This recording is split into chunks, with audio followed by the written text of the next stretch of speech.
Assalamualaikum warahmatullahi wabarakatuh. Saya Dr. Amelia ingin menjelaskan sedikit tentang geomorfologi fluvial.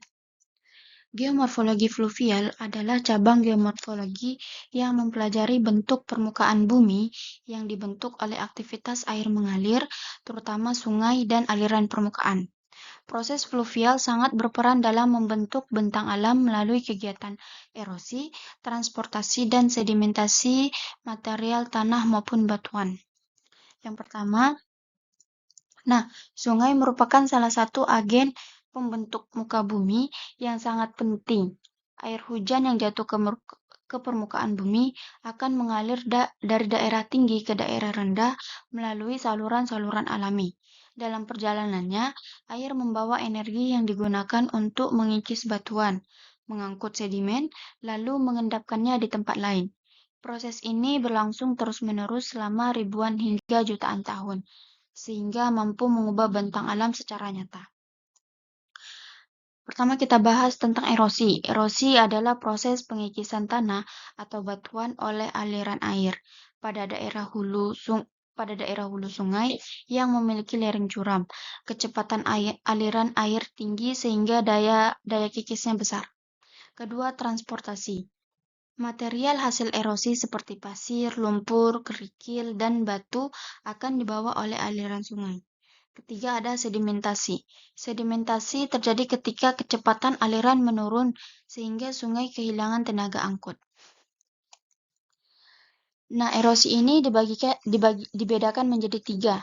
Ada erosi vertikal, erosi lateral, dan erosi mundur. Di erosi vertikal ini merupakan pengikisan ke arah bawah yang memperdalam dasar sungai.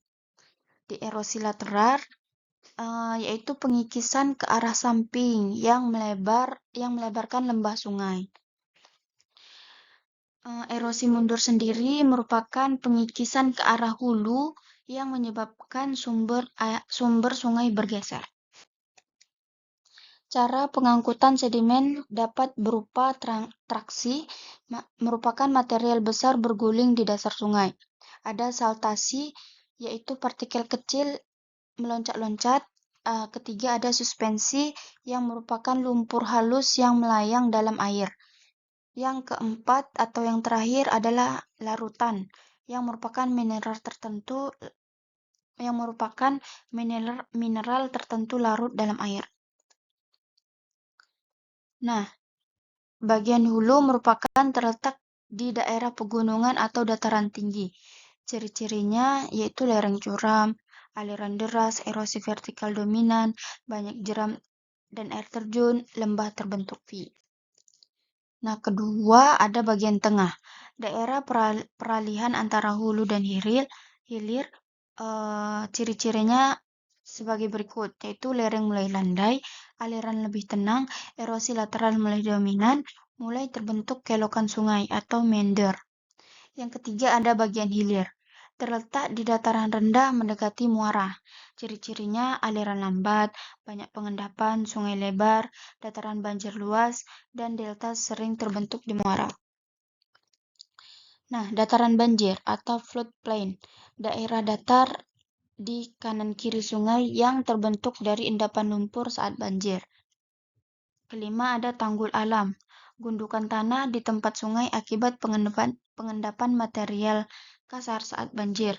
Keenam ada delta, endapan besar di muara sungai ketika sungai terbentuk laut atau danau. Ketujuh atau yang terakhir kipas aluvial, merupakan endapan berbentuk kipas di kaki pegunungan akibat aliran deras yang tiba-tiba melambat.